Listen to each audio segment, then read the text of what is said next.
Hello and welcome to all of you. आज हम लोग क्लास 7th का जो चैप्टर 1 पढ़ रहे थे उसका आज हम लोग तीसरा वीडियो पढ़ने जा रहे हैं। तो हमने जो कुछ पिछले वीडियोज में पढ़ चुके हैं उसके आगे आज हम लोग पढ़ना स्टार्ट करते हैं। चैप्टर 1 का नाम है न्यूट्रिशन इन प्लांट्स, यानी पौधों में पोषण किस तरीके से होता है। तो आइए हम लोग स्टार्ट करते हैं जहाँ से हमने दूसरे वीडियो को एंड किया था। तो ये सब हम पढ़ चुके थे। इसके आगे थोड़ा सा और आगे ये हमने पढ़ चुके थे। इसके बाद में यहाँ पे जो टॉपिक हमको पढ़ना है सैप्रोट्रोप्स आते हैं। तो सैप्रोट्रोप्स की हिंदी होती है मृतोपजीवी। सैप्रोट्रोप्स की मतलब क्या होता है? मृतोपजीवी। तो सिंपली अगर इसको आप लिखना चाहते हैं तो इस तरीके से इसको लिखा जाएगा, मृतोपजीवी। मृतोपजीवी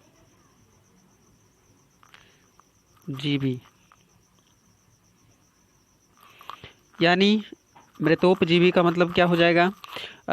सैप्रोट्रोप्स का मतलब ऐसे ऑर्गेनिज्म, ऐसे प्लांट्स जो कि किसी सड़े गले पदार्थ पर पनपते हैं। मरे हुए जो एनिमल्स होते हैं, प्लांट्स होते हैं, उनके ऊपर जो पनपते हैं उनको हम सैप्रोट्रोप्स कहते हैं।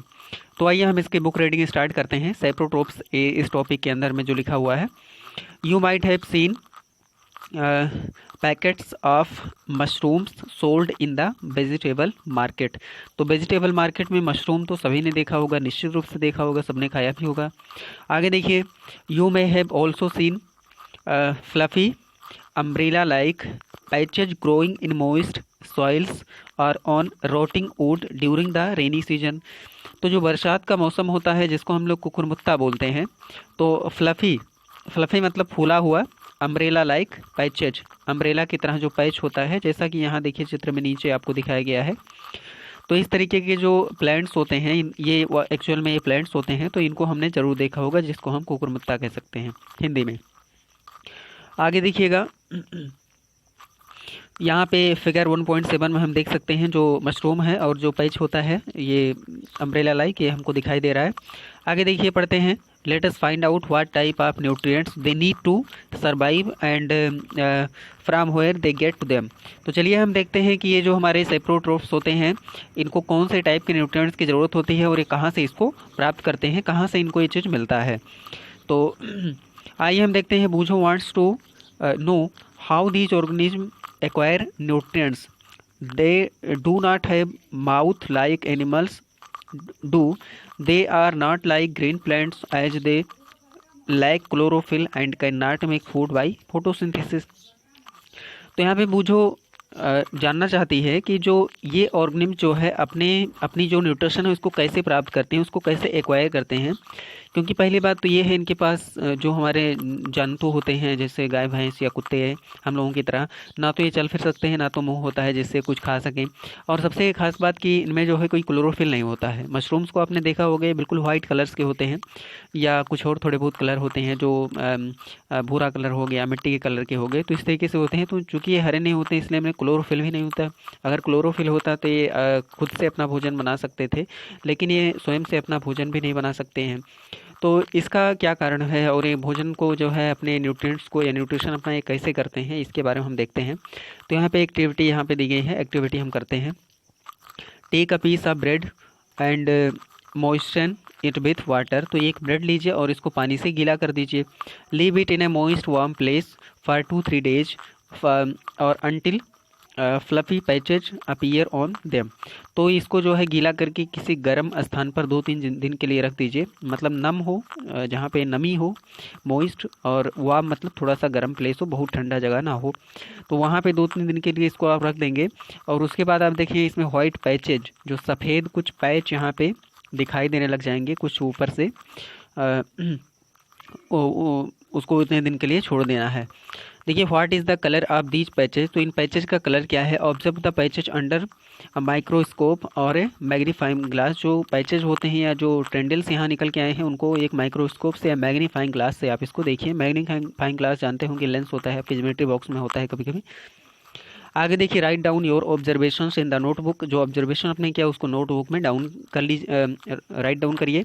You will see cotton like threads spread on the piece of bread. तो कॉटन लाइक, रुई के जैसे जो है स्प्रेड होते हैं थ्रेड होते हैं, धागे, रुई के धागे जैसे कुछ स्प्रेड होते हैं जो कि बिखरे हुए होते हैं।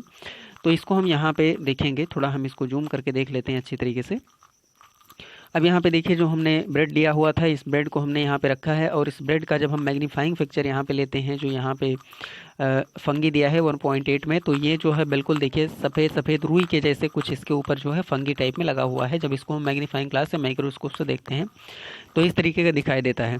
गाँव में स्थानीय स्तर पर इसको हम लोग खुखुई कह सकते हैं, जो लोग कहते हैं लग जाती है। तो आगे देखिए, these organism are called fungi. तो ये जो इस तरीके का यहाँ पे कुछ दिखाई दे रहा है, ये वास्तव में एक जीव होता है, एक ऑर्गेनिज्म होता है जिसको हम फंगी कहते हैं। और सबसे अच्छी बात, सबसे खास बात यह है कि ये प्लांट होता है, लेकिन इसके पास ना तो मुंह होता है खाना खाने के लिए, और ना ही इसमें क्या होता है, क्लोरोफिल होता है जिससे अपना फूड प्रिपेयर कर सकता है। तो इसलिए ये क्या करता है, सड़े गले पदार्थों को खींच करके अपना भोजन करता है। तो आइए हम देखते हैं कैसे। They have a different mode of nutrition. इनमें जो है न्यूट्रिशन का एक अलग ही मोड होता है, डिफरेंट मोड होता है। They absorb the nutrients from the bread. ये जो ब्रेड रोटी होता है, इसमें से न्यूट्रिएंट को एब्जॉर्ब करते हैं, क्योंकि अपना भोजन तो बनाते नहीं, तो ये न्यूट्रिएंट्स को डायरेक्टली क्या करते हैं, एब्जॉर्ब करते हैं। This mode of nutrition in which organism take in nutrients from dead and decaying matter is called saprotrophic nutrition. तो न्यूट्रिशन का ऐसा मोड जिसमें जो हमारा प्लांट होता है वो मरे हुए ऑर्गेनिज्म के जो सड़े पदार्थ होते हैं उससे अपना न्यूट्रिशन करता है। इस टाइप ऑफ न्यूट्रिशन को, इस न्यूट्रिशन के इस मोड को, इस पक्ष को हम सेप्रोट्रोफिक न्यूट्रिशन कहते हैं। तो यहाँ पे जब भी कोई क्वेश्चन पूछा जाए व्हाट इज सेप्रोट्रोफिक न्यूट्रिशन, तो सेप्रोट्रोफिक न्यूट्रिशन का मतलब साफ साफ होता है कि ऐसा न्यूट्रिशन जिसमें जो हमारा प्लांट होता है वो सड़े गले पदार्थों से अपना न्यूट्रिशन एब्जॉर्ब करता है। तो इस टाइप के न्यूट्रिशन को हम सेप्रोट्रोफिक न्यूट्रिशन कहते हैं। Such organism with saprotrophic mode of nutrition are called saprotrophs. तो ऐसे जंतु, ऐसे प्लांट, जंतु नहीं कहा जा सकता, इसको हम प्लांट कहेंगे, ऐसे प्लांट जो कि मरे पदार्थों से अपने न्यूट्रिशन को एब्जॉर्ब करते हैं उनको हम सेप्रोट्रोप्स कहते हैं। क्या कहते हैं इनको, सेप्रोट्रोप्स कहते हैं। तो एक क्वेश्चन यहाँ बनेगा व्हाट आर सेप्रोट्रोप्स। तो सेप्रोट्रोप्स क्या होते हैं, इसका उत्तर आप आसानी से लिख सकते हैं। आगे देखिए, fungi also grow on pickles, leather, clothes and other articles that are left in hot and humid weather for long time. तो जो फंगी होता है वो चमड़े का कोई पदार्थ हो उस पर भी दिखेगा। अगर कोई अचार होता है तो उसमें भी आप देखते हैं अचार कभी कभी ख़राब हो जाता है, उसके ऊपर फंगी लग जाती है सफ़ेद सफ़ेद या किसी दूसरे कलर में। तो ये जो है फंगी ही होता है जो आपको दिखाई देता है, और इसमें सेप्रोट्रोफिक न्यूट्रिशन होता है। During the rainy season they spoil many things. जो फंगी होते हैं बहुत सारी चीज़ों को बर्बाद कर देते हैं। इसका मतलब ये होता है जब फंगी उग आती है तो बहुत तेज़ी से ग्रो करती है, और जो हमारा फूड होता है उसके न्यूट्रिएंट्स को बहुत तेज़ी से एब्जॉर्ब करने के लिए उसको सड़ाना भी ये स्टार्ट कर देता है। आज के और पेरेंट्स अबाउट द मैंने कहा फंगी इन योर हाउस। तो यहाँ पे जो फंगी का जो प्रकोप होता है इससे क्या क्या चीज़ें हमारी ख़राब होती हैं, तो अपने पेरेंट्स से आप पूछिएगा, बात करिएगा, इसमें थोड़ा बहुत देखिएगा आप। आगे देखिए, the fungal spores are generally present in air. जो फंगल स्पोर्स, स्पोर का मतलब होता है बीजाणु, हिंदी में इसको क्या कहते हैं, बीजाणु। जिस तरीके से आपने देखा होगा कि जो पौधों के बीज होते हैं वो इधर उधर बिखर करके और फिर इधर उधर उगाते हैं, उसी तरीके से जो फंगी होता है, चूँकि फंगी बहुत छोटा प्लांट होता है तो इसके जो बीज होते हैं बिल्कुल हमको आंखों से दिखाई नहीं देते, हवा में ये तैरते रहते हैं, और जहाँ कहीं इनको मॉइस्ट एंड वार्म प्लेस मिल जाता है और उसमें कुछ न्यूट्रिएंट्स भी होते हैं तो वहाँ पे ग्रो कर जाते हैं आसानी से। तो ये जो है स्पोर्स होते हैं, स्पोर्स का मतलब होता है बीजाणु। और ये जब भी कहीं लैंड करते हैं किसी मॉइस्ट प्लेस पे तो ये यहाँ पे जो है उग जाते हैं। अब यहाँ पे देखिए एक जो है जिज्ञासा दी गई है, पहली क्या जानना चाहती है, Paheli is need to know whether her beautiful शोज which she wore on special occasions were spoiled by fungi during the rainy season. She wants to know how fungi appear suddenly during the rainy season. तो यहाँ पे पहली ये जानना चाहती है कि जैसे हम लोग जूते पहनते हैं, बहुत सारे डिज़ाइन मॉडल में हम बहुत सारे 3 4 5 जूते पहनते हैं, तो ऐसा हमको नहीं करना चाहिए, सिर्फ एक ही पहनिए या 2 पहनिए 3 पहनिए, इससे ज़्यादा नहीं पहनना चाहिए। तो इसमें ये देख रही है कि जो उसके जूते हैं रंग बिरंगे, अगर इसको हम कहीं बाहर फेंक दें तो क्या बरसात के मौसम में इसके ऊपर भी फंगी लग जाएगी। तो जो जूते हमारे होते हैं चूँकि वो ज़्यादातर प्लास्टिक मेड होते हैं, आर्टिफिशियल ऑब्जेक्ट से मिलकर बने होते हैं, तो इसमें फंगी काम नहीं करती है और बहुत ज़्यादा सॉइल पॉल्यूशन करता है।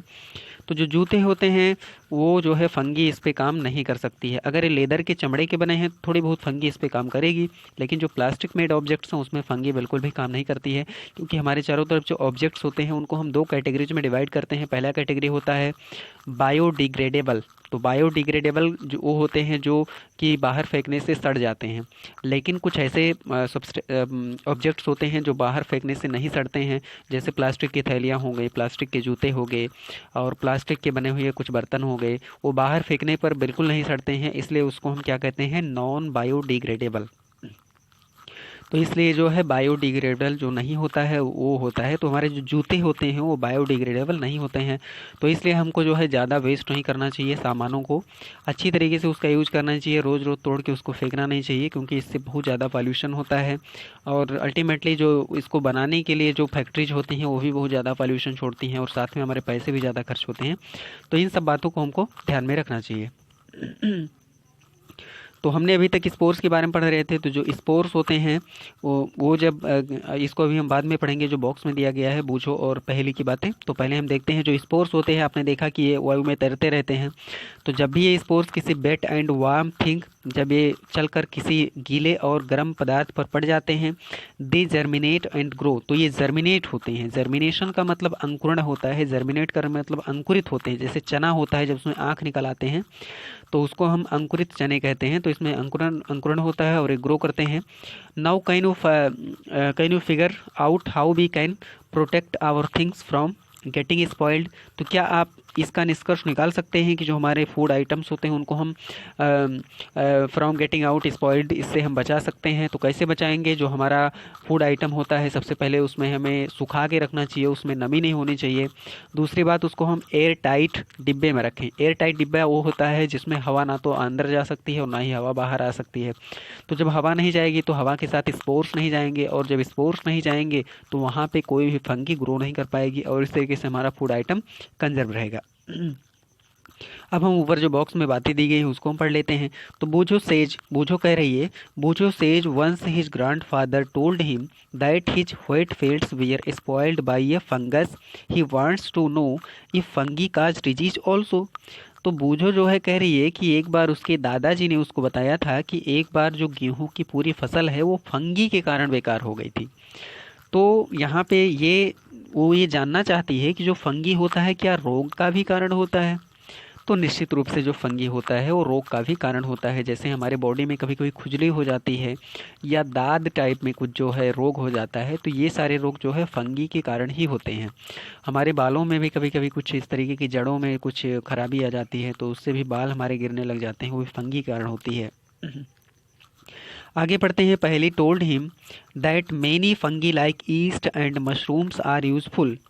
तो पहली ने बताया कि बहुत सारे ऐसे फंगी होती हैं, जैसे ईस्ट होती है। ईस्ट आप जानते होंगे एक टाइप की फंगी है जो कि जलेबी बनाने में यूज होती है, और मशरूम को हम खाते हैं तो ये हमारे लिए यूजफुल हो गया। But some fungi cause disease in plants, लेकिन कुछ फंगी जो है पौधों में रोग बनाते हैं। एनिमल्स इंक्लूडिंग ह्यूमंस, तो कुछ फंगी जो है पौधों में, जंतुओं में और यहाँ तक मनुष्यों में रोग का कारण बनते हैं। Some fungi are also used as medicine, और कुछ फंगी जो है दवाई बनाने में भी काम आते हैं। तो इसका मतलब क्या है, जो हमारी फंगी होती है वो कुछ पर्पस, कुछ मोड्स में कई कई जगह हमारे लिए बहुत उपयोगी होती है और कई जगह हमारे लिए बहुत नुकसानदेह होती है। तो फंगी जो है हमारे लिए अच्छा भी हो सकता है, फंगी हमारे लिए बुरा भी हो सकता है। फंगी का यूज हम मेडिसिन बनाने में भी करते हैं। अब आगे हम देखते हैं some organism like together. Some organism live together, इसको हम लाइक नहीं बोलेंगे, live. Some organism live together, कुछ ऐसे ऑर्गेनिज्म होते हैं जो एक साथ रहते हैं। And share both shelter and nutrients, और जो शेल्टर होता है और न्यूट्रिएंट होता है दोनों को शेयर करते हैं। इसका मतलब ये होता है जो उनके रहने का स्थान होता है और जो न्यूट्रिएंट्स होते हैं, जो पोषक पदार्थ होते हैं, पोषक तत्व होते हैं, इन दोनों को शेयर करते हैं। यानी अपना घर वो उसको दे देगा और अपने न्यूट्रिएंट्स को कुछ उसको देगा, और दूसरा वाला जो है कुछ न्यूट्रिएंट्स इसको दे देगा। तो इस तरीके से मिलजुल के रहते हैं। This relationship is called symbiosis. तो इस टाइप का जो न्यूट्रिशन होता है या रिलेशनशिप होता है, इसको हम सिम्बियोसिस कहते हैं। हिंदी में इसको सहजीविता कहते हैं। क्या कहते हैं? सहजीविता। सहजीविता का मतलब साथ में जीना।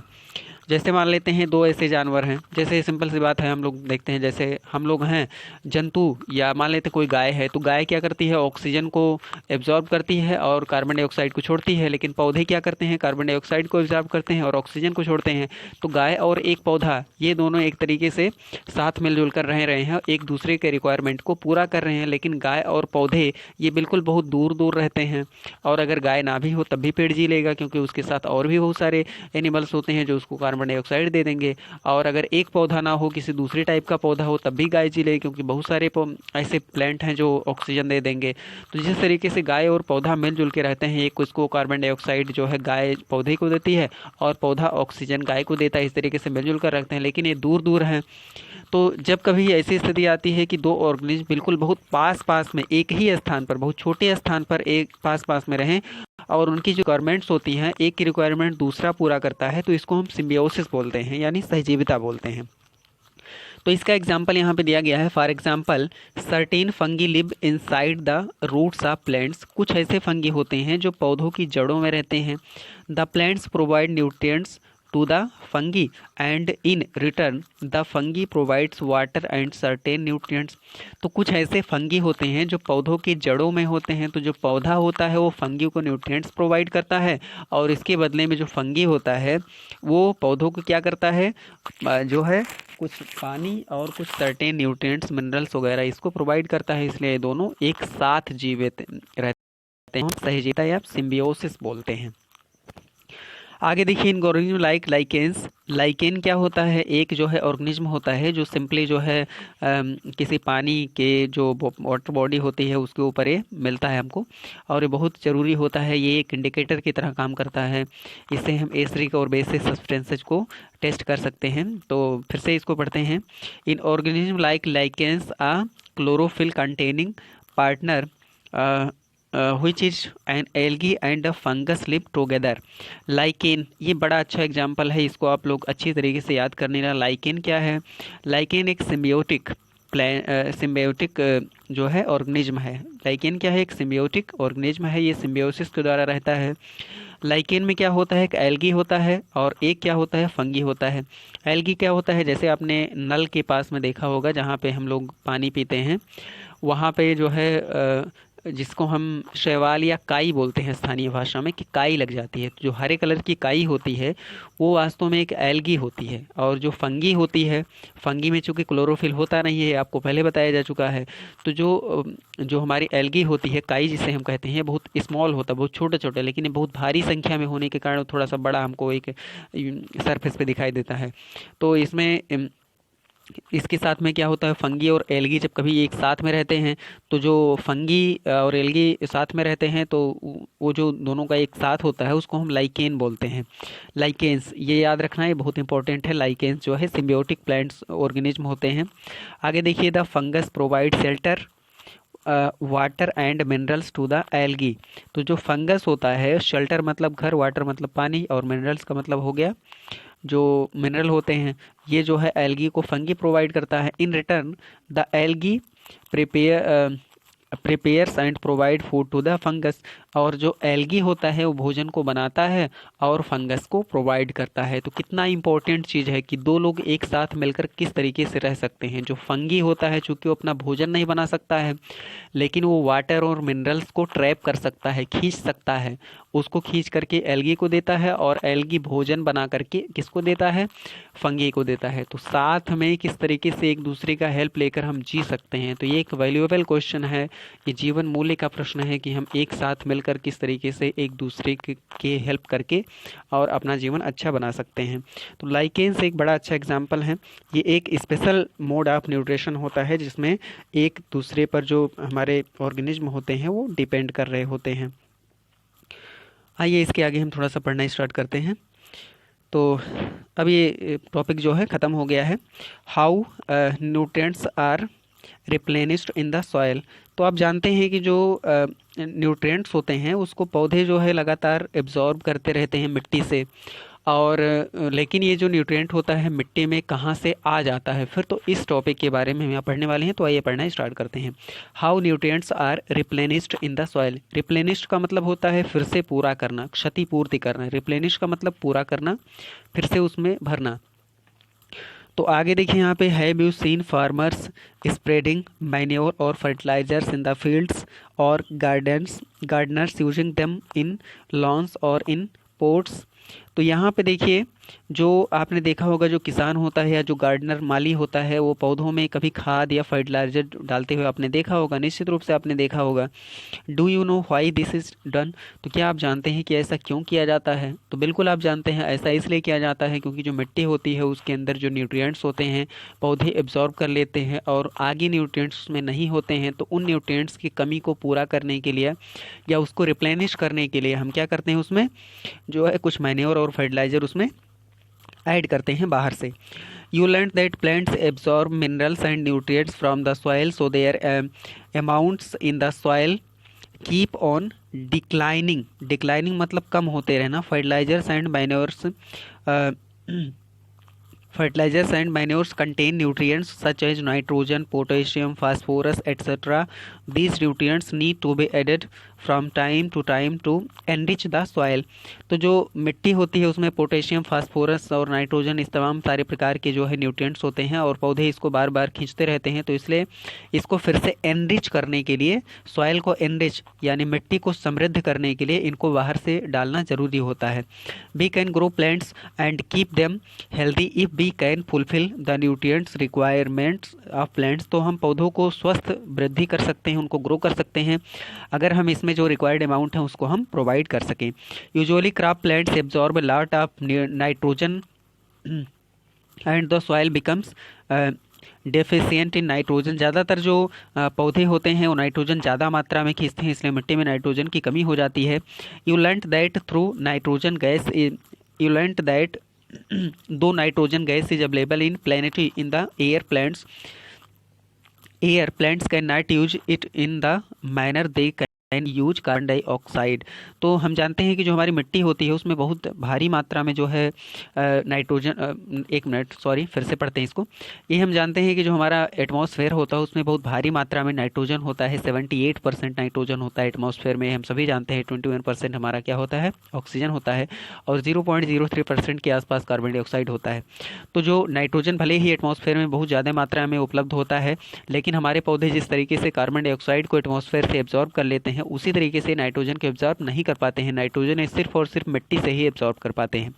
आगे हम पढ़ते हैं, द बैक्टीरियम कॉल्ड, एक मिनट फिर से ऊपर थोड़ा सा हम छोड़ दिए, they need nitrogen in a solution form. तो उनको नाइट्रोजन जो है एक सोल्यूबल फॉर्म मतलब घुलनशील अवस्था में ज़रूरी होता है।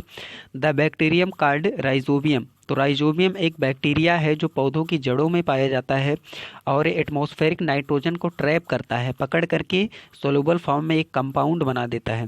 Can take atmospheric nitrogen and convert it into a usable form. तो ये एटमॉस्फेरिक नाइट्रोजन को कन्वर्ट कर सकता है यूजेबल फॉर्म में पौधों के। But rhizobium can not make its own food. लेकिन जो राइजोबियम होता है अपना भोजन ये नहीं बना सकता है। So it often lives in the roots of gram, pea, moong, beans and other legumes and provides them with nitrogen. तो इसलिए जो है इस टाइप के जो पौधे होते हैं लेग्यूम्स वगैरह, लेग्यूम्स मतलब फलीदार पौधे जो होते हैं, तो उनके जड़ों में रहता है और ये क्या करता है, नाइट्रोजन प्रोवाइड करता है। In return the plants provide food and shelter to the bacteria. और इसके बदले में जो पौधा होता है बैक्टीरिया को रहने के लिए घर और न्यूट्रिएंट्स उसको, उसका भोजन उसको प्रोवाइड करता है, क्योंकि बैक्टीरिया भोजन नहीं बना पाता और बैक्टीरिया भोजन पौधों की जड़ से लेता है। तो अब देखिए कितना अच्छा रिलेशन है। जो बैक्टीरिया होता है वो पौधे के लिए नाइट्रोजन देता है और जो हमारा पौधा होता है वो बैक्टीरिया के लिए न्यूट्रिशन देता है। आगे देखिए, दे दस हैव अ सिम्बियोटिक रिलेशनशिप। इसलिए इनमें सिम्बियोटिक मतलब सहजीवी संबंध होता है। सिम्बियोटिक रिलेशनशिप एक सहजीवी संबंध होता है। This association is of great significance for the farmers. ये जो एसोसिएशन होता है, ये एक संगठन होता है, किसानों के लिए बहुत ज़रूरी होता है। They can produce the